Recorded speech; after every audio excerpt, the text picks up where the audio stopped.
이야기를 시작하겠습니다. 역사인 가요, 날짜로는 10월 26일에서 11월 1일까지의 이야기를 전개해드리겠습니다. 먼저 1979년 10월 26일 봅니다. 삽교천 방조제 준공식, 그리고 박정희 대통령 시해. 대한민국 헌정사상 최초로 현지 국가원수가 살해된 사건입니다. 이날 박정희 대통령이 두 개의 스케줄이 큰 것이 있었다고 그러는데요. 하나는 충청남도 당진의 삽교천 완공식, 그리고 또 하나는 KBS 당진 송신소 완공식, 이렇게 두 개의 스케줄입니다. 아침에 중앙정보부장 김재규는 청와대의 차지철 경호실장에게 전화를 하지요. 내가 같이 참석을 하도록 하겠습니다. 그러니까 내 자리를 좀 만들어 주십시오. 함께 동승하겠습니다. 이제 무슨 얘기인가 하면 헬리콥터로 이동을 했거든요. 그러니까 헬리콥터의 자리를 찾았던 것 같아요. 왜냐하면 차지철 경호실장이 나중에 헬리콥터에 자리가 없다는 그런 얘기와 함께 엉뚱한 얘기로 뭐라 그럴까요? 사람의 그 심정을 팍 긁어 놓습니다. 무슨 얘기인가 하면은 지금 시국이 어느 때인데 중정 부장까지 서울을 비우면 어쩌란 말입니까? 김 부장은 참석하지 말고 자리를 지키세요. 이러면서 전화를 끊어버립니다. 완전히 정말 이거 뭐 요새 말로 빡칠 수밖에 없었던 그런 상황이죠. 아마 김재규 중앙정보부장은 그 전화 끊는 소리에 속으로 아마 정말 이런 새끼가 있나, 이런 아마 괘씸함을 가졌을 것 같습니다. 물론 그전에도 굉장히 안 좋은 감정들이 많았었죠. 그런데 실제로 김재규 중앙정보부장은 그 자리에 참석을 할 만했습니다. 왜냐하면 당진 송신소가, KBS 당진 송신소가 대북방송 송신 기능 때문에 중앙정보부 관리의 어떤 그 보안시설이다, 이렇게 돼 있었거든요. 그렇기 때문에 만약에 박정희 대통령이 참석을 못할 지경이 되면 당연히 중앙정보부의 수장으로서 가서 축사를 하거나 치사를 하거나 기념사를 해야 되는 그런 상황이었거든요. 그러니까 김재규는 당연히 나설 수밖에 없었던 건데 그렇게까지 아주 정말 참담하게 사람을 긁어놓는 겁니다. 결국 그렇게 해서 김재규 중앙정보부장은 참석을 못합니다. 삽교천 방조제 완공식의 경축식을 거행을 하고 경축사를 낭독을 합니다. 박정희 대통령은. 그리고 KBS 당진 송신소로 와서 완공식을 축하하면서 치사까지 마무리를 하고 2시 반경에 청와대로 돌아옵니다. 그리고 궁정동 안가에서 6시부터 행사를 시작을 했다고 그래요. 그리고 1시간 40여 분 후에 7시 48분경에 비운의 총소리가 울려 퍼지죠. 바로 1979년 10월 26일 11.6 사태가 일어나게 된 겁니다. 자, 1909년 10월 26일 안중근 의사가 이토 히로부미를 저격한 날입니다. 하얼빈역에서였었죠. 민족의 원흉 이토를 권총 3발로 사살을 합니다. 그리고 대한만세를 외친 뒤에 현장에서 체포가 됩니다. 사형 언도를 받게 되고요. 그리고 1910년에 여순 감옥에서 순국을 하게 됩니다. 재판정에서 얘기를 한 말들이 지금도 굉장히 많이 회자가 되고 있고요. 우리들에게 정말 애국심을 자아내게 하는 그런 말인데, 이 최후 진술을 보면 나는 개인 자격으로 남을 죽인 범죄인이 아니다. 대한국의 의병 참모 중장의 의무로 소임을 띠고 하얼빈에 이르러서 전쟁을 일으켜 습격한 뒤에 포로가 돼서 이곳에 온 것이다. 그렇기 때문에 여순 지방재판소와는 전혀 관계가 없는 일인즉 만국 공법으로 판결하는 것이 옳다 하고 얘기를 합니다. 이 얘기는 무슨 얘기인가 하면 개인 안중근이 개인 이토 히로부미란 한 사람을 그냥 쏴서 죽인 그런 살인범이 아니라 이거예요. 그렇기 때문에 그런 살인범으로 취급을 해서는 안 된다. 나는 대한국의 의병 참모 중장이라는 그런 역사적인 소임을 갖고 있었던 사람이고, 그 의무 중 하나로 하얼빈에서 난 전쟁을 일으켰고 그 전쟁의 결과물로 적장을 쏴 죽인 거다. 그리고 난 포로가 된 거다. 그러니까 전쟁 포로로 당연히 그렇게 취급을 해서 만국 공법으로 판결을 하라. 이런 그 외침이었습니다. 당연한 말씀이죠. 당연한 말씀이죠. 하지만 뭐 그렇게 했을 리는 만무하고요. 결국에는 사형을 언도받게 되는 겁니다. 그리고 사형 언도 순간에도 그들을 향해서 질타를 합니다. 사형? 이보다 더한 형벌이 너희들에게는 없더냐? 하고 재판정에서 고함을 지릅니다. 안중근 의사가 상소를 포기하죠. 그리고 제1심 그 판결이 확정이 되었고 한 달 후인 1910년 3월 26일 오전 10시에 사형이 집행됐습니다. 여러 가지 이야기들을 쭉 이렇게 보면서 안중근 의사의 거사를 말이죠. 쭉 보면 정말 애국심으로 가슴이 떨리지 않을 수가 없습니다. 상당한 시일이 지났음에도 불구하고 우리들에게 애국심을 주는, 정말로 우리가 국가를 위해서 뭔가를 해야 되겠다는 그런 생각을 가지게 되는 그런 이야기들을 많이 볼 수가 있습니다. 네. 1811년 10월 27일 볼까요? 가정용 재봉틀 싱어 미싱, 그러니까 우리가 말하는 미싱, 재봉틀입니다. 미싱을 개발한 사람, 이 아이작 메리트 싱어가 출생을 한 날입니다. 그런데 이 사람의 출생이 왜 이렇게 크게 그 역사의 한 토막으로 기록이 되어 있는가 하면요. 일단 그 미싱을 발명한 그 얘기를 먼저 전개를 하면 19살 때 견습 기계 수리공으로 들어갑니다. 첫 사회 활동을 시작을 했죠.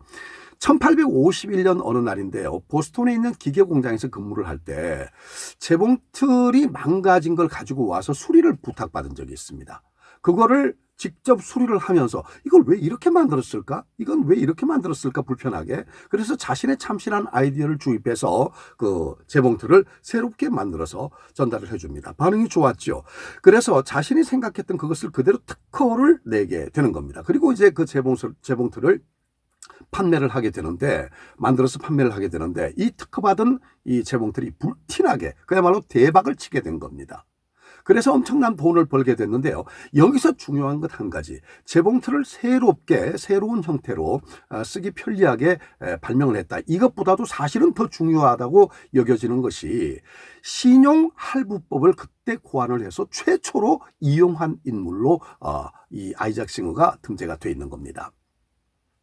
그때만 해도 물건을 구매하는 것은요, 현금으로 직접 구매를 하거나 아니면 현금에 준하는 어떤 그 현물을 가지고 물건을 구매하는 그런 자본시장이었었는데, 이 사람이 신용할부법을 도입을 해서 최초로 이용함에 따라서 그게 현재 우리가 사용하고 있는 현대사회의 소비자 구매 방법 중에 아주 큰 비중을 차지하고 있는 그런 신용할부 구매, 이 방법을 사용을 해서 지금까지도 굉장한 영향을 끼치고 있지 않습니까? 그래서 자본주의 사회의 발전에 엄청난 공을 세운 그런 사람으로 이렇게 등재가 돼 있습니다. 1811년 10월 27일 바로 아이작 메리트 싱어가 출생을 한 그런 날입니다.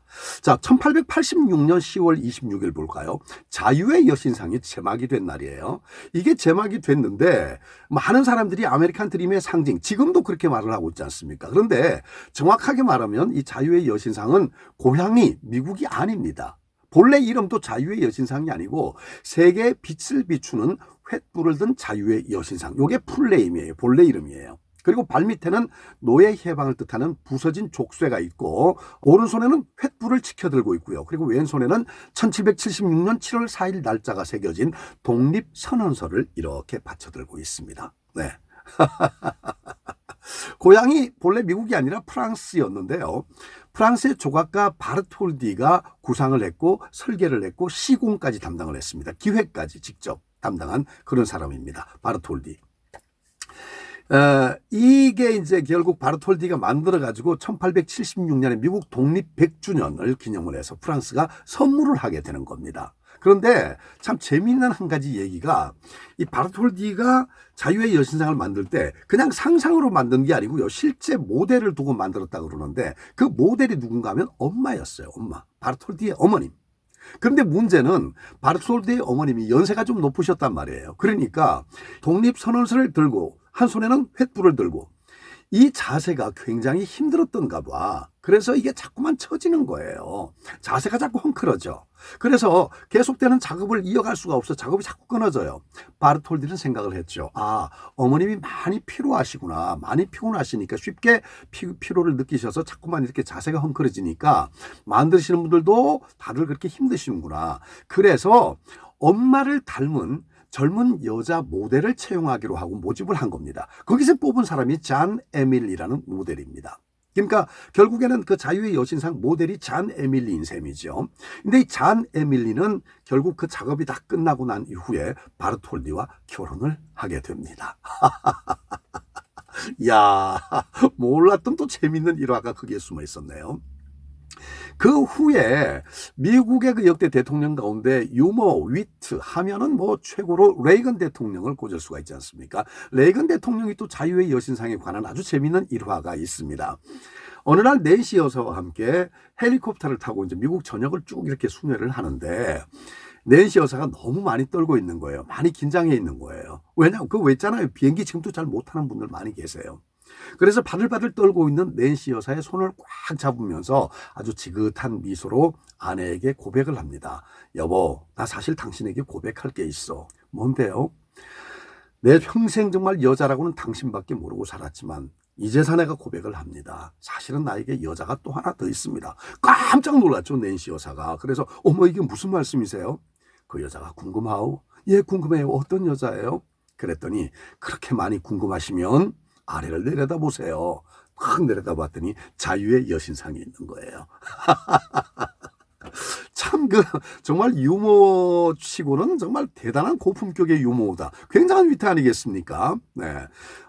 다른 어떤 것보다도 이 사실이 알려지면서 미국 국민들은 어떻게 생각을 했겠습니까? 이야, 레이건 대통령이 정말 지고지순한 사랑을 갖고 있구나. 그리고 또 한 가지는 정말 자유의 여신상을 저렇게 사랑하는 여자로까지 인용을 했었다는 얘기는 그만큼 자유를 사랑하는 대통령이구나.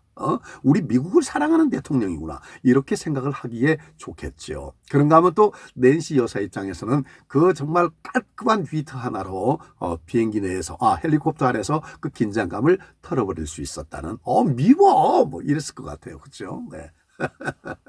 그렇습니다. 자유의 여신상에 얽혀있는 앞뒤 유머를 여러분께 또 소개를 해드렸습니다. 자, 1992년 10월 29일 보겠습니다. 연세대학교 마광수 교수가 음란문서 제조 혐의로 구속이 된 그런 날입니다. 정말 충격적인 필화 사건이었죠. 말 그대로. 즐거운 살아, 가자 장미 여관으로 뭐 이런 화제작을 냈었습니다. 근데 이 마광수 교수가 음란서적 제조 혐의로 구속이 됐는데요. 그때 당시에 그 책들을 출판해준 청아출판사의 장석주 대표도 함께 전격적으로 구속이 됩니다. 소설 즐거운 살아가 음란성이 충분히 인정된다 라면서 재판부에서 그렇게 구속을 결정을 한 겁니다. 근데 마 교수는 사실 이렇게 얘기를 합니다. 내 소설은 젊은 세대의 성의식을 사실적으로 표현을 했을 뿐이다 라고 얘기를 했습니다. 맞습니다. 사실적으로 표현을 한 거예요. 거기다가 문학에서조차도 당시의 문학에서조차도 이건 문학이다. 그리고 이 외설이라고 얘기를 하는데 그래 좋다. 문학인지 외설인지 그걸 왜 법의 잣대로 가리느냐. 이 법이 이걸 문학인지 외설인지 문학인지 예술인지 외설인지를 가릴 수 있느냐. 법이 무슨 근거를 가지고 이런 반응이 학계에서도 일어났단 말이에요. 문화계에서도 일어났었고. 그렇잖아요. 지금 생각을 해봐도 정말 터무니없는 그런 형벌이 아닌가 그런 생각이 됩니다. 구속 당시에 한 10년쯤 지나면 정말 어처구니 없는 해프닝으로 여겨질 겁니다. 라고 마광수 교수는 예언을 했었거든요. 그렇습니다. 올해로 지금 28년이 지났습니다. 지금 어떻습니까? 여러분 생각해 보세요. 마광수 교수의 소설을 읽어보신 분들은 다 아시겠습니다만은 그 정도는 지금 방송에서 다 얘기를 해요. 방송에서. 저는요 마광수 교수를 정말로 세기에 하나가 나올까 말까한 희대의 천재로 저는 그렇게 생각을 하고 싶습니다. 아니 저는 그렇게 생각을 하고 있습니다. 마광수 교수의 책을 보면서 정말로 사실적임을 그리고 정말로 숨김없이 가감없이 그냥 젊은이들의 마음을 표현했구나. 머릿속에 있는 생각 속에 있는 많은 것들을 표현했구나 하는 그렇게 생각을 저는 했었거든요. 뭐 참 1990년대 그때는 불경한 음란 문학이다 이렇게 지탄을 받았지만 현재 가만히 생각해 보면 직접 예언을 한 대로 시간이 흘러서 보면 그래 젊은 세대들의 성적 욕망을 있는 그대로 그냥 가감없이 그냥 표현을 해버린 그것 자체가 잘못이었던가 이런 생각마저 하게 됩니다.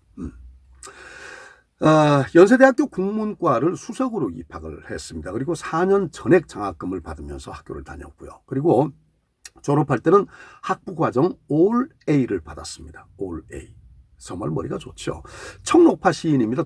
박두진 선생의 추천으로 26살에 등단을 했고요. 28살에 홍익대학교 국어교육과 교수가 됩니다. 그리고 32살에는 연세대학교 문과대학 인문학부 국어국문학과 교수로 재직을 시작합니다. 2016년 8월에 정년 퇴임을 했었고요.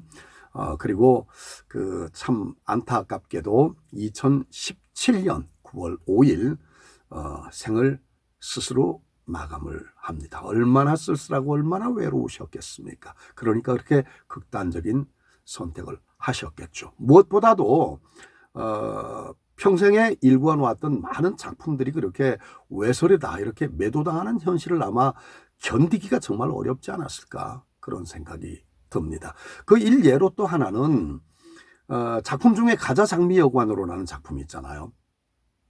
그걸 영화화 하려고 기획을 했었고 실제로 영화가 진행이 됐었다고 합니다. 그리고 감독으로 결정이 됐었고 그런데 제작사가 중간에 감독을 교체를 해버리죠. 교체한 이유가 다른 게 아니라 마광수 감독의 연기 지도가 너무 야하다. 영화를 찍는다 해도 이게 검열에 통과가 안 될 것이 뻔하다. 그런 생각을 가졌기 때문에 교체할 수밖에 없다. 뭐 이런 이 말도 안 되는 아무튼 그렇습니다. 정말 그 많은 것들이 가슴 속에 차곡차곡 쟁여져서 정말 큰 상처로 남지 않았을까 그런 생각이 드네요. 아휴 참 마광수 교수 같은 분을 언제 또 다시 만날 수 있게 될런지 우리 시대에 어찌 보면 또 하나의 불행이 아닌가 불운이 아닌가 그런 생각을 하게 됩니다. 자, 1982년 10월 31일 이날은요. 가수 이용의 잊혀진 계절이란 노래 속에서 맞는 첫 10월의 마지막 밤입니다. 이해가 되셨죠? 노래 속에서 맞는 첫 10월의 마지막 밤. 이 이야기는 제가 방송을 통해서도 간결하게 이야기를 전해드리면서 참 많은 분들로부터 칭찬을 받게 됐었는데요. 이야기가 참 뭉클한 감동적인 이야기가 숨어 있습니다. 1980년 9월로 거슬러 갑니다. 비가 많이 내리는 날이었습니다. 이 글을 쓰신 박건호 선생. 이 박건호 선생이 본래 술을 잘 못하세요. 근데 그날따라 소주 한 병을 다 마십니다. 누구와? 사랑하는 여자와. 근데 사랑하는 여자는 지켜만 봤었고요. 헤어지기로 마음을 먹었던 거죠. 여자가 아니 박건호 선생이 내가 너무너무 사랑하는 이 여인이 나보다 너무너무 큰 사람인 거예요. 그때 느끼기에. 그래서 내가 이분에게 내 사랑하는 이분에게 정말 마음의 부담을 너무 지워주면 안 된다. 여기서 현명하게 헤어지는 것이 이 여인을 위해서도 이 여자분을 위해서도 바른 행동이다. 이렇게 생각을 하고 헤어지기로 결심을 하고 이제 다시는 내가 만나지 않으리라. 그러면서 못 먹는 소주를 한 병을 다 비우셨답니다. 대취하신 거죠. 그리고 이제 비틀비틀거리니까 이 박근호 선생을 사랑하는 애인이 버스를 잡아서 버스에 태웁니다. 태우면서 안내양에게 얘기를 하죠. 이분을 흑석동 종점에 좀 내려주세요. 그렇게 안내양에게 당부를 하고 종종걸음으로 빗길을 사라집니다. 그런데 이 박근호 선생이 그 자리에서 만약에 그냥 버스를 타고 가셨다면 이 가사가 안 나왔을 거예요. 버스에 타고 자리를 잡고 딱 앉자마자 불현듯 내가 전하지 못한 말이 한마디 있다. 그 말을 전해야 되겠다는 생각이 번쩍 스치는 거예요. 마지막으로 떠나보낸 여인에게도 하고 싶은 마지막 한마디를 못한 거예요. 그래서 다음 정거장에서 바로 뛰어내립니다. 그리고는 금방 내렸던 정거장을 향해서 솔사같이 뛰어가죠. 그렇게 뛰어가는데 비는 억수같이 오는데 먼 발치에 그 사랑하는 여인이 우산을 받쳐들고 터벅터벅 걸어가는 것이 보이는 거예요. 부릅니다. 사랑해요!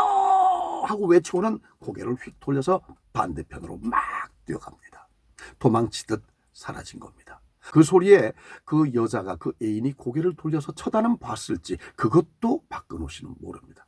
누구시 사랑해요! 소리를 지르고는 바로 돌려서 다시 냅다 뛰어오는 겁니다. 그 마지막 한마디를 남겨놓고 뛰어온 거예요. 그게 마지막이었습니다. 그 여인과 마지막이었습니다. 정말 많이 사랑했었나 봐요. 그렇죠? 네. 그리고 그 이후에 이제 그 사연이 이 박근호 선생의 노랫말 시로 나타나게 된 겁니다. 잊혀진 계절이란 제목의 시로 말이죠.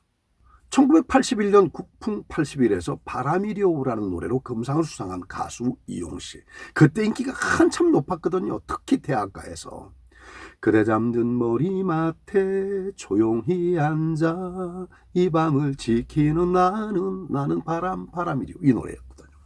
이 노래로 대학가에서 최고의 인기를 얻고 있었습니다. 하지만 가요계에서는 그야말로 막내뻘이잖아요. 근데 이용 씨가 1982년도에 어느 녹음실을 갔는데 레코드 회사 사장이 대뜸 너 노래 다 끝났어? 녹음 다 끝났어? 예. 그럼 말이야 이거 한 곡만 더 해봐. 그리고 악보를 툭 던져주는데 딱 보니까 잊혀진 계절이라고 쓰여져 있는 거예요.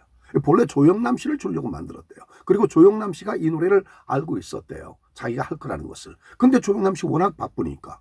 그런데 이제 녹음 날짜를 맞춰서 못 오고 하니까 이 녹음실 사장이 화가 났었던 거 봐. 그래서 마침 이용이 보이고 워낙 노래 실력 출중하고 또 거기다가 학생들에게 뭐 최고의 인기를 얻고 있으니까 녹음 끝났지? 너 이거 한 번 더 해봐. 이렇게 준 거예요. 그냥 얼떨결에 받아서 노래를 차분하게 해보는데 노래가 너무 좋더랍니다. 이용 씨 말씀이. 그런데 한 가지가 딱 걸리는 게 있어. 사장님, 뭐야? 그 있잖아요. 노래가 지금 이거 보니까 가사가 이거 녹음 끝내갖고 내면 10월 될 것 같은데요. 왜? 가사 뭐라고 돼 있어? 9월의 마지막 밤을 이렇게 돼 있는데요. 임마 그러면 10월로 바꿔서 불러. 이래가지고 10월의 마지막 밤이 된 거예요. 정말로. 음반이 출시될 때가 아마 10월은 될 겁니다 했던 그 한마디가 그러면 10월로 바꿔서 해. 이렇게 된 겁니다. 결국 10월의 마지막 밤, 우리들의 10월의 마지막 밤, 잊혀진 계절은 그렇게 해서 탄생이 된 겁니다. 1982년 10월 31일, 첫 10월의 마지막 밤이었습니다. 네. 자, 1988년 11월 1일 보겠습니다.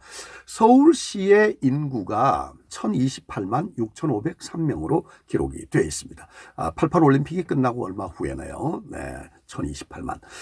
2020년 현재는 어떨까요? 그러면 2020년 가장 근자의 인구 조사를 했던 게 8월 28일이네요. 보니까. 그래서 2020년 8월 28일을 보니까 우리나라 인구가 5,178만 명. 그중에 절반이 서울 경기권에 생활하고 있습니다. 북한에는 2,500만으로 기록이 되어 있고요. 네. 자, 여러분 이제 10월이 끝났습니다. 여러분 감기 조심하시고요. 11월 첫 주에 다시 인사 올리겠습니다. 감사합니다.